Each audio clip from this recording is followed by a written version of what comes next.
Hello, mga chikahan, chismosa. Kape, kape sa pangalawa. Kape na kayo pangalawa to. Ha? Pangalawa to. Kalok ka. Ayan ba yan kami? Ano yata? Ay, tawag din eh. Langgam. Langgam pa dito. Langgam ba to? Langgam. Yan siguro langgam. Balik natin kay sayang. Hindi siguro bak langgam.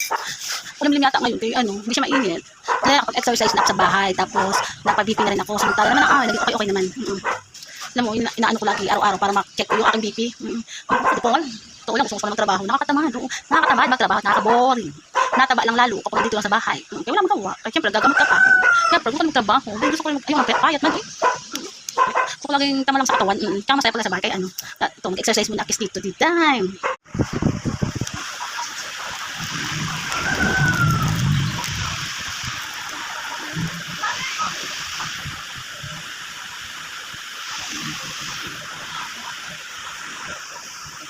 Pwede na yun, 130 tayo. Diday, saka 20 plus. Ito lang tayo. Ito lang tayo dito. Kaya nga, yung nangyari doon, sige, papaliwanag ko, ha. Simula nang naging company ko doon sa, tawag dito, sa part ng ano parang papuntang Batangas. Parang ano, kalimutan ko kasi. Sa company na yun, nanggaling ako doon, apply. Naging masaya ako doon. Tapos, bilang pag-apply pa lang namin doon, kami ay mga leader. Siguro, ang cover ng leader doon ay apat na tao. Yung leader kasi dalawa kayo, dalawa sa panggabi, kaya dalawang leader. Masaya ang ano namin doon. Kahit mabigat ang trabaho, kahit mainit, sobrang trabaho, mabigat, masaya kami. Halos lahat ng tao doon ay magkakaibigan kami pag nagkakabanding paglabas. Tapos, siyempre sa every yearly nagkakaroon tayo ng medical. Diba sa kahit sa company ganoon, nagiging monthly check ng mga ano ba sa company may ganoon tayo? 1 year pinapa-medical tayo. Yun. So kami pinuntahan kami doon. Naka-schedule naman kasi nga depende pa after ng inyong work kayo, yung grupo nyo, ganoon, kami ang pupunta. Pupunta kami doon. Relax naman ako kayo, wala naman ang problema nakakapunta doon kay napakasipag ko kasi pagpasok. Punta kami doon. Ba? Marami naman kami nakuha ng BP. Sabi siya, mag-antay muna kami kasi nga mga BP kami, mga high blood.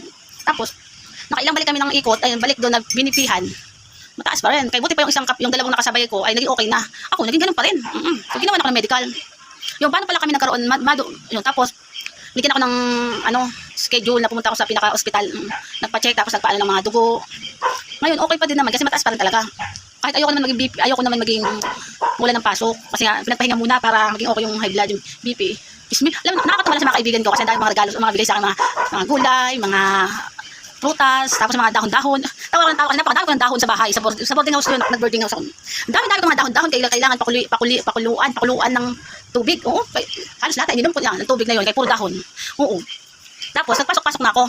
Ang nangyari, kada magtrabaho ako doon, kine-check muna ako sa office, ay sa clinic namin, lagi kami bini-BP. Kasi lahat ng tumataas sa mga BP, nandun, kine-check lagi kada umaga. Kaso, ako ang mahaba dati, mataas, matagal ako maklinik doon sa loob. Makahiga, ako sa clinic. Tapos, after na may ginag-okay yung pwede ako magtrabaho. Hanggang sa nagreklamo na yung mga bossing ko doon, kaya nilipat ako sa company, nilipat ng ibang department. Ayoko nga sana kasi mas masaya ako doon sa trabaho ko. Kahit na sabi natin mahirap, masaya ako doon kahit sobrang mahirap. Nilipat ako doon sa may medyo aircon. Yun, okay naman yung ko, share, pero kahit nilipat ako doon sa production ko na tawag dito, na may aircon, naboboard lang ako kayo. Nandun lang sa aircon, nagpapaano.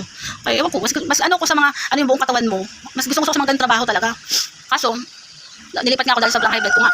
Lagi pa rin akong binibipit, minsan tumataas pa rin. Sa totoo lang, bago kami nagkaroon ng yearly doon na may medical, doon sa company na yun, na experience kong dinuguan ng ilong.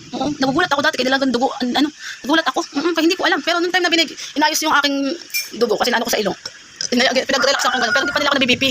Kaya hindi ko rin sa totoo lang, sa akin ha, doon talaga sa ina-apply, sa pinapasukan ko, kahit masaya, sobra ang hirap. Bubuhat kami, sobrang init. So, doon lang naman na pinasukan ko. Ayun ang naging problema sa BP ko. Tapos umiinom naman ako ng gamot. Parang sobra talagang tumataas talaga. Tsaka hindi ako masyadong nakakainom ng gamot. Sobrang busy ako palagi. Tapos, dumating na, pag sobrang, kunyari, di ba na, alam ko na abot ako ng 180, 200 ata. Pero wala akong nahihilo, wala akong nararamdaman. Kasi puro ako trabaho. Pero pag kine-check ako dati, ang taas talaga ng BP ko. Hindi ako pinagtatrabaho. Naawa man ako kasi gusto kong trabaho. Pero pinapasok. Tapos, dumating na parang may naka-experience ako na magkaroon ng medyo mababa. Kunyari, 160 plus, ina-accept nilang magtrabaho. So ngayon, naka-accept ako ng 160 plus. Kaya lang, yung 160 ako, over, ewan ko basta 160 make over yun nagtrabaho ako. Kaya lang, nahihilo ako. Pag medyo mababa yung akin dugo, nahihilo ako. Sobra talaga ang yun. Pero hindi ko naman experience mahimatay doon. Kasi sa ano ko, kaya lang, sobrang lagi nga ako inano ng company na wag kami na pumasok kasi ganito ganyan, mataas pa BP ko. Nag-resign na ako. Nag-resign na ako doon. Tapos, kapay na lang, kakaisa pa na wala na kami ng signal doon, na wala kami ng service kaya Muna na ako ng company kasi ayoko na malayo. Natamad ako sobrang hirap mag-drive, mag-high blood, mag-drive, ayun, sasakay ng jeep, pauwi, papasok. Kaya nag-apply na ako. Pero sa pinaka, naman, ito lagi masaya ko. Sa huling-huling pinasukan ko, masaya ako. Kahit sobrang mahirap din nun, gustong-gusto ko kasi masaya din kami.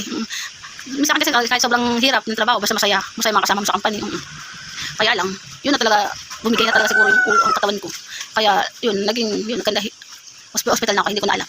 Wala, ganun talaga siguro ang naging ko, sa daming problemang trabaho ko, doon lang ako nag-umpisang nagka-high blood doon sa company na yun. Kasi sobrang init, sobrang talagang init doon. Tapos minsan excess, tawagan, ang company doon, kunyari, 6 to 6 ka, mag-extras ka pa, extras hanggang 2 hours pa. So hanggang 6 to 6 ka, magkakaroon pa ng 2 hours pa. Di 6 a.m. hanggang 8 o'clock p.m. Sobrang pagod. Oo, ayun ang hindi ko na kinaya kasi hanggang pero okay lang, pasok pa rin ako ng pasok. Kahit naman iba, pasok ng pasok. Buti lang, doon sa company na hindi pa ako hinihimatay dahil sa nakakaya-kaya ko pa. Yun, pagdating dito, sa huling pinasukan ko, yan, pag hindi rin natatapos ang mga bossing na may gustong tapusin na trabaho, excess na naman 2 hours. Oo, yung dalawang company na yun ang na-experience ko, lagi may dagdag na trabaho sa kada pasok na 12 hours, dagdag pa rin na 2 hours. Yun lang kapag ang naging trabaho ko talaga. Oo, siguro tibok talaga ako sa trabaho. Wala eh. Tsaka dito sa pinasukan ko, bago ko naging ganun ng sakit, ang daming nahimatay dun. Oo, alam ko may natibok din dun eh. Oo, alam ko, may natibok dun eh. Pero hindi sila nagsasabi agad, pero marami nakakaalam. Kasi dami ng tao doon, syempre hindi pwede i-chismis, hindi naman pwede itago mo lang. Kasi madadaan ng mga tao yun doon sa paglabas galing sa clinic. Ang daming, sa totoo lang, napakadami ng nahimatay. Oo, kaya lang, sa akin naman, hindi naman ako naka-experience doon mismo sa company na pero pagdating sa bahay, doon ako bumigay. Oo, ewan, sa sobrang sipag ko ba sa company, ewan ko ba naman kagakaano ng, boring kasi ako sa bahay. Boring ako sa bahay. Tapos gusto ko mag-company. Siyempre, malaki din natutulong dito sa bahay. Kaya pag lang may problema, siyempre, mag-ano ko. Kaya, siyempre, madaling magkaroon ng utang. Siyempre, pagdating ng sahod, may pera. Yun, ganyan talaga ang life.